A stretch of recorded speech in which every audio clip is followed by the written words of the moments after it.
Al-iman bil kutub. Ito naman ay ang paniniwala sa mga kasulatan. Isa sa mga saligan ng ating pananampalataya na tayo ay maniwala sa mga kasulatan. Ang ibig sabihin ng kasulatan, yung mga kasulatan na pangkalangitan na ipinahayag, ipinadala ng Allah SWT sa mga propeta tulad ng Torah na ipinahayag kay Prophet Moses sa wikang Hebrew, ang Salmo na ipinahayag kay Prophet David, ang Ebanghelyo na ipinahayag yung Zabur kay Prophet David, at yung Ebanghelyo naman, yung Injil kay Prophet Jesus, at ang Quran na ipinahayag kay Prophet Muhammad SAW sa wikang Arabic. Ito ang tinutukoy nating mga kasulatan na dapat nating paniwalaan ng walang pag-aalinlangan, walang pagdududa, dahil ito ay mula sa Allah. Ang lahat ng ito ay salita ng Allah. Pero tinutukoy natin dito na mga naunang kasulatan, yung sa original na kasulatan, original ng Torah, original ng Salmo, original ng Ebanghelyo, ng Injil. Hindi yun sa ngayon na nasa kamay ng mga Hudyo, nasa kamay ng mga Kristyano, dahil ito ay nabago na, nadagdagan, binawasan. Pero sa pangkalahatang pinaniniwala natin ang mga naunang kasulatan ay tunay na mula sa Allah at tunay na salita ng Allah. Ang tanging nananatili sa tunay na anyo na salita ng Allah, ganap, buo sa wikang Arabic, ang Quran. Ito ang siyang nananatili hanggang sa ngayon, at hanggang sa pagguno ng mundong ito, mananatili ang katotohanan ng banal na Quran. Dahil sinabi ng Allah SWT, inna nahnu nazzalna dhikr wa inna lahu lahafidun. Ang ibig sabihin, nangako ang Allah SWT na pangalagaan niya sa pagbabago, sa pagpapalit ang banal na Quran, dahil ito ay nasa ilalim ng kanyang kapangyarihan. Ang paniniwala sa mga kasulatan ay napapaloob dito ang 4 na bagay. Una, ang paniniwala na ang pagkababa nito, ang pagkapahayag nito ay mula sa Allah ng katotohanan, walang pag-anilangan.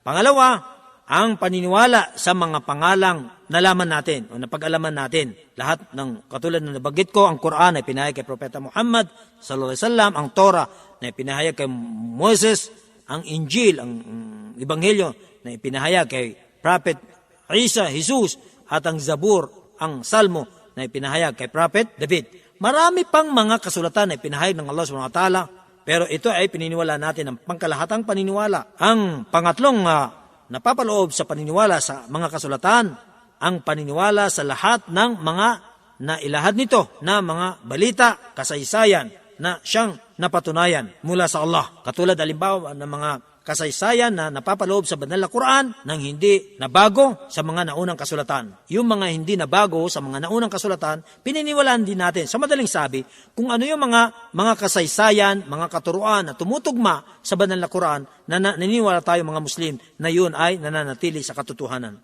Pang-apat na napapaloob sa paniniwala sa mga kasulatan, ang pagtaguyod sa mga alituntunin nito. Kailangan nating isabuhay ang mga batas ng ganap na pagsunod, pagkalugod at pagpapakumbaba. Maging ito man ay ating naunawaan kung ano ang mga layunin dito o hindi kaya natin naunawaan ang mga batas ng Quran, ng Islam. Kuminsan, batid natin kung ano ang banal na layunin dito. Kuminsan, nakakapagtanong tayo, ano kaya ito? Anong ibig sabihin ito? Anong layunin dito? Hindi natin alam. Pero magkaganon pa man, kinakailangang bukas ang ating puso at diwa na tinatanggap natin. Ang mga naunang mga kasulatan ay tunay na nabago. Tulad ng sinabi natin, maliban na lamang sa Quran. Kaya dahil ang Quran ay nananatili sa tunay na anyo nito, ito ay sumasaklaw sa lahat ng kasulatan. Pinawalang saysay na ang mga naunang kasulatan. Kaya tayo mga Muslim, hindi na tayo kailangan sumangguni sa Torah, sa Salmo, o di kaya sa Ebanghelyo, sa Injil. Dahil tinipon ng lahat ng mga katuruan sa mga naunang kasulatan at nandito na sa banal na Quran. Kaya hindi na tayo nangangailangan na sumangguni sa mga naunang kasulatan. Nandito ang banal na Quran na siyang sumasaklaw sa lahat ng katuruan ng mga naunang kasulatan. Sabi ng Allah SWT sa Suratul Ma'idah, aya 48, وَأَنْزَلْنَا إِلَيْكَ الْكِتَابَ بِالْحَقِّ مُصَدِّقًا لِمَا بَيْنَ يَدَيْهِ مِنَ الْكِتَابِ وَمُهَيْمِنًا عَلَيْهِ. At aming ibinaba sa iyo o Muhammad ang aklat ng ganap na katotohanan na nagpapatotoo sa mga nauna sa kanya na aklat. Ang Quran ang nagpapatotoo sa mga nauna mga kasulatan, binigyan ng katotohanan ang mga nilalaman nito. Kaya matatagpuan sa banal na Quran at bilang saksi, pinapatunayan at sinasaksihan ang mga naunang mga kasulatan ay tunay na mula sa Allah, tunay na mga katuruan, yung mga original na katuruan. Kaya dahil dito, hindi na natin kailangan pang magpairal, magpasailalim sa mga batas na nilalaman ng mga naunang kasulatan dahil ito ay kinilala at nasaklawan na ng banal na Quran. Ang paniniwala sa mga naunang kasulatan at ang lahat ng kasulatan, kasama na doon ang Quran, ay nagbibigay ng magandang bunga sa buhay ng isang mananampalataya. Una, ang kaalaman sa pangangalaga ng Allah subhanahu wa ta'ala sa kanyang mga alipin. Tunay na sagisag at wagas ang pamamahala ng Allah sa kanyang mga nilalang. Binigyan tayo ng mga aklat na maging gabay natin. Ang mga naunang mga tao, hindi pinabayaan ng Allah, binigyan sila ng aklat. Tayong kasalukuyan sa panahon na nasasakupan ng batas ni Propeta Muhammad SAW, ang Quran hanggang ngayon, nandyan ang pangangalaga ng Allah, ang kanyang gabay, ang kanyang katuruan, na kung tayo'y sasangguni sa banal na Quran, matutuntun natin ang matuwid na landas. Kaya hindi tayo pinababayaan ng Allah subhanahu wa ta'ala. Kapag tayo sumasampalataya sa Allah, alam niya kung ano makakabuti sa kanya sa mundong ito at sa kabilang buhay. Basta't wag lang umiwalay sa banal na Quran at sa mga naipahayag ng propeta ang kanyang sunnah. Dahil sinabi ng propeta sallallahu alaihi wasallam, naiwan ko sa inyo ang dalawang bagay, ang Quran at saka ang aking mga kapahayagan. Hanggat hindi kayo lumalabas dito, mananatili kayo sa katotohanan. Pero pagka lumis kayo dito, kayo ay mawawala sa katotohanan. Pangalawa, na napapaloob o nagiging bunga o magandang bunga ng paniniwala sa mga kasulatan, na pag-aalaman natin kung gaano kabanal ang mga layunin ng Allah subhanahu wa ta'ala sa kanyang batas. Dahil nagtakda ng mga batas ang Allah subhanahu wa ta'ala sa bawat pamayanan na sumasang-ayon o naaayon sa kanilang mga kalagayan.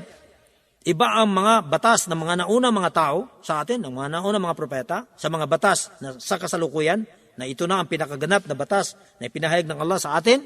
Iba ang pagdarasal ng mga naunang mga tao sa pagdarasal natin. Iba ang mga patakaran sa mga iba pang mga napatunayan sa mga naunang kasulatan, naunang mga propeta, sa mga batas na kasalukuyang kinakaharap natin at natutunghayan natin sa banal na Quran at sa naipahayag ng propeta sallallahu alaihi wasallam. Dahil sinabi ng Allah subhanahu wa ta'ala sa Suratul Ma'idah aya 48, likullin ja'alna minkum syar'atan wa minhaja. At ang bawat isa sa inyo, ibig sabihin sa bawat propeta, ay binigyan ng batas, tinakdaan ng batas at daan, pamamaraan na magiging gabay nila sa pang-araw nilang ikinabubuhay, maging sa kanilang pamumuhay sa mundong ito at sa kabilang buhay. Pangatlo na nagiging magandang bunga sa paniniwala sa mga kasulatan ay ang pasasalamat sa mga biyaya ng Allah sa mga ito. Ibig sabihin, bilang mga Muslim, kailangan natin lubos-lubusin ang ating pasasalamat sa Allah dahil sa mga ito ng mga biyaya. Sabi ng Allah subhanahu wa ta'ala, la in syakartum la azidannakum. Kung kayo ay tumanaw ng utang na loob sa mga biyayang inyong tinatamasa, lalo pa itong lalago at lalaki at dadami. Hanggang dito na lamang at inshallah sa mga susunod na aral naman tatalakay natin ang mga iba pang mga aral. Assalamualaikum warahmatullahi wabarakatuh.